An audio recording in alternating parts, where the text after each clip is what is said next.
দর্শক, আমরা এখন পর্যন্ত আছি হচ্ছে ত্রয়োদশ জাতীয় নির্বাচনের, এটা হচ্ছে শাহজাহানপুর অর্থাৎ ঢাকা ৮ যে নির্বাচনী এলাকা, সেই নির্বাচনী এলাকায় এই একই রাস্তায় আসলে তিনটি শিক্ষা প্রতিষ্ঠান রয়েছে। একটি হচ্ছে মির্জা আব্বাস ডিগ্রি কলেজ, একটি হচ্ছে ওপাশে মাহবুব ইনস্টিটিউট এবং সামনে আরেকটি শিক্ষা প্রতিষ্ঠান রয়েছে। আমরা যেই শিক্ষা প্রতিষ্ঠানটির সামনে এখন দাঁড়িয়ে আছি, সেই শিক্ষা প্রতিষ্ঠানটি আপাতত দরজা বন্ধ। আমরা ভিতরে গিয়ে দুটো কাগজের অংশ পেয়েছি, একটা পেয়েছি হচ্ছে যে কেন্দ্র ৩ এবং আরেকটা পেয়েছি কেন্দ্র ১, এবং এই দুটো কেন্দ্রতে দেখা যায় হচ্ছে যে ধানের শীষ এবং যে শাপলাকলি, এই দুটোর পার্থক্য সেগুলো আমাদেরকে জানানো হয়েছে। নতুন সানসিল্ক ব্ল্যাক শাইন, তাই গ্লাস শাইন, ঝলমলে শাইন করো, গ্লাস শাইন করো। কিন্তু মাহবুব ইনস্টিটিউটের সামনে যেটি রয়েছে সেটিরও আমরা জেনেছি। আমরা যদি আপনাদেরকে একটু জানাতে চাই, মাহবুব ইনস্টিটিউটের যেখানে রয়েছে সেখানে ধানের শীষের প্রাপ্ত ভোটের সংখ্যা হচ্ছে ৭৭২ এবং শাপলাকলির প্রাপ্ত ভোটের সংখ্যা হচ্ছে ১১৩৪। এটা হচ্ছে মাহবুব ইনস্টিটিউট, এটা হচ্ছে বাংলাদেশ রেলওয়ে কলোনি শাহজাহানপুর।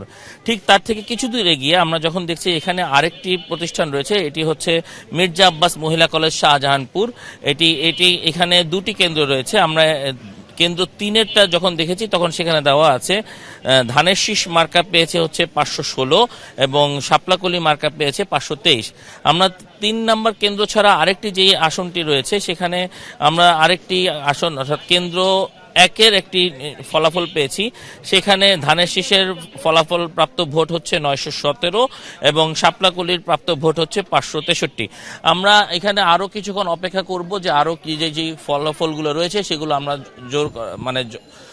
জড়ো করার চেষ্টা করব এবং জানার চেষ্টা করব এখানে মানুষ যারা রয়েছেন তারা আসলে ভোট কি স্বাচ্ছন্দ্যে দিয়েছেন কিনা, তারা আসলে কতটুকু উৎসব মুখর করেছেন, এবং আমরা স্থানীয় মানুষের সাথেও কথা বলতে চাই।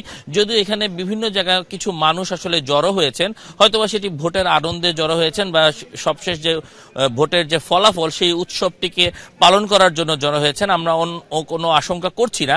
তারপর আমরা এখানে স্থানীয় মানুষের সাথে কথা বলতে চাই, জানতে চাই যে আসলে তারা কিভাবে এই ভোটের ফলাফলকে দেখছেন। আপনারা যদি আমাদেরকে একটু জানান, আপনারা তো এখানে ভোট দিয়েছেন তাই না?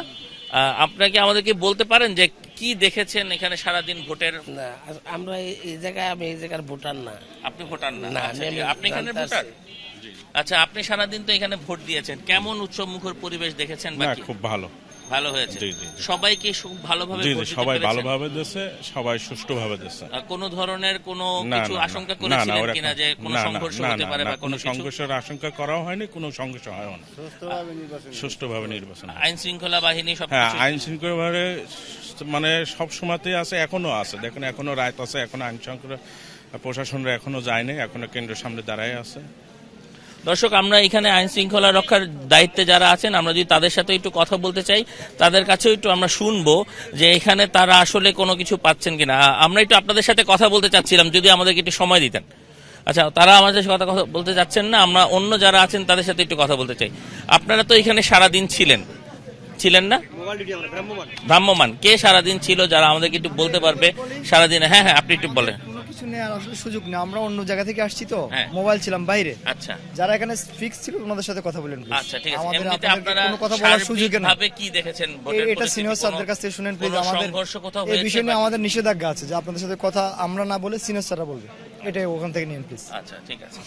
দর্শক, আপনারা শুনছিলেন যে আমরা যে এলাকাটি রয়েছি সেখানে আসলে আইন শৃঙ্খলা রক্ষাকারী বাহিনী যারা আছে তারাও আমাদেরকে বলেছিলেন যে এখানে যারা আছেন তারা কিভাবে কথা বলতে চান, এবং এছাড়াও এখানে যে ফলাফলগুলো রয়েছে সেগুলো এখনো সম্পূর্ণ সব জায়গায় প্রকাশিত হয়নি। হয়তোবা সবগুলো প্রকাশিত হলে তারপরে আমরা জানতে পারবো যে সম্পূর্ণ ফলাফলটি কি হয়েছে।